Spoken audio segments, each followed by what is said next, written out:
guys, I'm Landon. I'm Stephanie. And we're the Hendricks.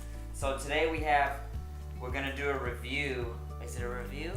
It's more of a comparison / review, our experience, and our side notes on two particular lenses. It's the 35 1.4 and the 16 to 35. Yes. So we had the 16 to 35 forever. We bought this one first. Yes. And you can use this thing almost anywhere. And it's awesome in low light, and it goes to 2.8, which is really good in what our style of photography, which is bright and airy. We always need, like a shallow aperture to be able to shoot in dark areas, like whether it's a church or some kind of venue that's really dark. But we wanted something that can go even shallower to collect a lot more ambient light and get more brighter images by having the aperture even wider. Yes. So we first bought this 16 to 35, which we still keep with us. Which we do still keep, and I was trying to sell it for a while, and I was like, we no, changed our mind. Yeah, because you can get awesome room shots with this thing, and especially if the room is like super small, you're able to go to 16 mil, which is huge. It's on a full frame camera. We shoot with 5D Mark IIIs, and so this thing is like a true 16 mil. Yes. It gets you if you're in a tight spot, it's good to pull out. So. Okay, so yeah, we definitely want to keep the 16 to 35 because even now we've come into situations where if the getting ready area is really, really tight, the 16 to 35 still saves us for those shots where we need to get in multiple subjects. For example, like when the bride is getting dressed, we want to get a picture of her with the person who's getting her dressed, not just tight shots the whole time. So we would never throw away the 16 to 35 or get rid of it. I don't think it's a good idea unless we went with another prime lens that was wider, like the 24. Yeah, or 24. But the thing about the 24, because I was thinking about that actually, but the thing about the 24 is that, you can fix it in post, but it does start to warp. And it seems like it's extra wide, and we try to have that the more film style look, and we shoot more with medium to telephoto lens in between. Like, we don't really shoot wide. We got the 35, but just in case. But we usually shoot with the 50 or above. Yeah. These lenses are going to be for specific specific shots that we get throughout the day. Yeah, we'll get a consistent look with a 50, 1.2, and we'll shoot that at like 1.6 or 1.8 or 2.0. Usually 2.0 or under for like couples, but if it's group shots, obviously we'll do 2.5 or up, and we'll go over aperture in another video. But this aperture on the 35, the fixed 35, is a 1.4, which we can match that closer to our 50 and keep that shallow depth of field like that we want, that we're looking for. Right. So that's another reason we got the 35. But again, the 16 to 35, if you're in a pinch, or if you're in a tight situation like at a church or something like that, and they have small rooms, or if they want the whole church in the image, sometimes they'll ask, hey, can you get the top of the church? Like, they want to stand in front of the church on the steps and then get the whole church, then this thing comes in handy like a beast. Yeah, and we'll post some examples throughout this video too, and let you know which lens was used for each image and what the settings were for that image, so you can see where, even to this day, we'll still use the 16 to 35 and when we've used the 35 prime lens, and so you can see it's a minor difference, but for us, it's very noticeable, and it's just all about having a consistent feeling throughout the images when our brides are going through their photo album, that we just want to maintain it consistent. But we'll still, I guess a lot of times photographers want to know, well, which one should I get? I think that the 16 to 35, personally, I think that it's a great option because it gives you a good range.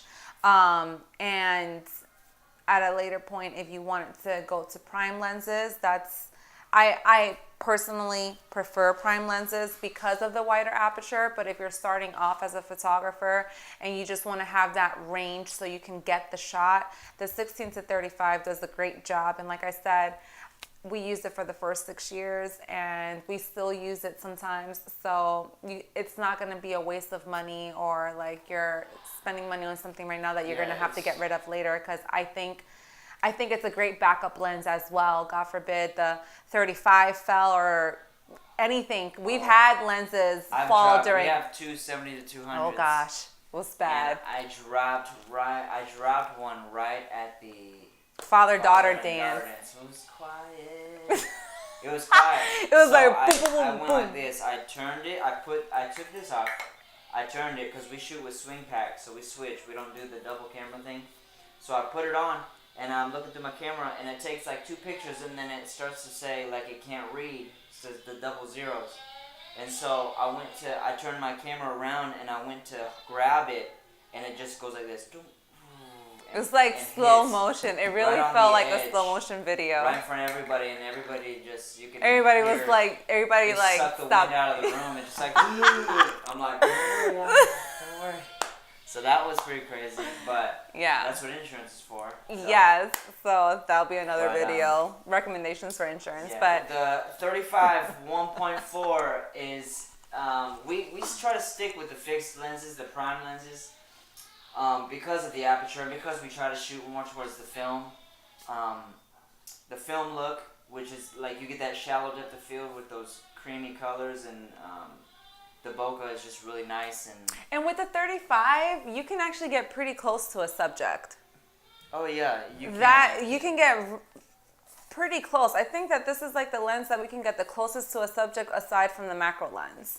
Yeah, you can get like, I think it's like 5 inches or something like that. Yeah, so with prime lenses, what we tend to do when we shoot with them is that there's no zooming in and out. We just get our exercise on, and we either move forward or step back or switch lenses, and it works for us. So that's what we do. And normally as a second shooter, so he'll have certain lenses and I'll have other lenses, and if he's using the 35, then I can still go ahead and continue to shoot with the 16 to 35.